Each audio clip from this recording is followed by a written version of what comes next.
തിരുവനന്തപുരം മാറനല്ലൂരിൽ അങ്കണവാടിയിൽ വെച്ച് തലയിടിച്ച് വീണ് 3 വയസ്സുകാരിക്ക് ഗുരുതര പരിക്ക്.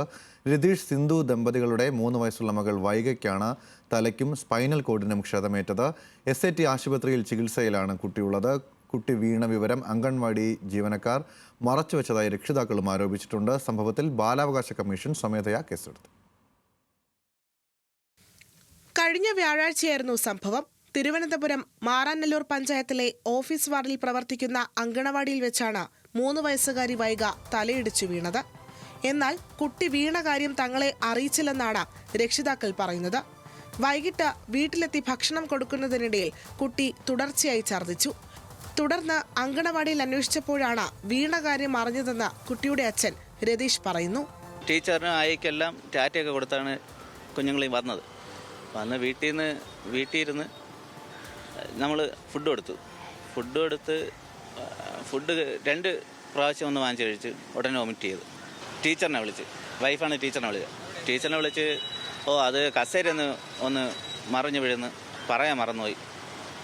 ഇതാ പറയണേ, ഞാൻ വിളിക്കാൻ പോണത് 2:45. ഇത് ടീച്ചറിനെ വിളിക്കുന്നത് 4:30, 4:45 ആ ടൈമിലാണ്. ഞാൻ കുഞ്ഞിൻ്റെ ബാക്ക് നോക്കിയപ്പോൾ കറക്റ്റ് ഒരു ബോളിൻ്റെ സൈസ് തലയിലുണ്ട്. ഉടൻ തന്നെ സമീപത്തെ ആശുപത്രിയിൽ പ്രവേശിപ്പിച്ചെങ്കിലും ക്ഷതം ഗുരുതരമായതിനാൽ SAT ആശുപത്രിയിലേക്ക് കുട്ടിയെ മാറ്റി. അവർ ഹോസ്പിറ്റലിൽ കൊണ്ടുപോണ്ട, എന്നെയോ എൻ്റെ വൈഫിനെയോ ഒന്ന് വിളിച്ചാൽ മാത്രം മതി. ഇതേപോലെ കുഞ്ഞ് വീഴുന്നിട്ടുണ്ട്.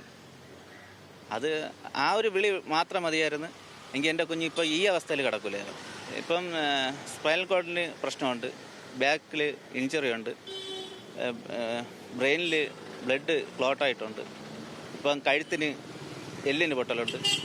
അങ്ങനെ മൊത്തത്തിൽ കുഞ്ഞ് ആ ഒരു അവസ്ഥയിലാണ് കിടക്കുന്നത്. ചെറുതായിട്ടൊന്ന് കണ്ണുറക്കും, കരയും, വീണ്ടും കിടക്കും. സംഭവത്തിൽ ബാലാവകാശ കമ്മീഷൻ സ്വമേധയാ കേസെടുത്തിട്ടുണ്ട്. കമ്മീഷൻ അംഗം ഡോക്ടർ F. വിൽസൺ ആശുപത്രിയിലെത്തി കുട്ടിയുടെ രക്ഷിതാക്കളെ കണ്ട് വിവരങ്ങൾ തേടി. അങ്കണവാടി ജീവനക്കാരുടെ ഭാഗത്ത് വീഴ്ചയുണ്ടായതായാണ് പ്രാഥമിക വിലയിരുത്തൽ. വിവരം കൃത്യസമയത്ത് അറിയിക്കാത്ത അങ്കണവാടി ജീവനക്കാർക്കെതിരെ നടപടി വേണമെന്നാണ് രക്ഷിതാക്കളുടെയും ആവശ്യം. ന്യൂസ് മലയാളം, തിരുവനന്തപുരം.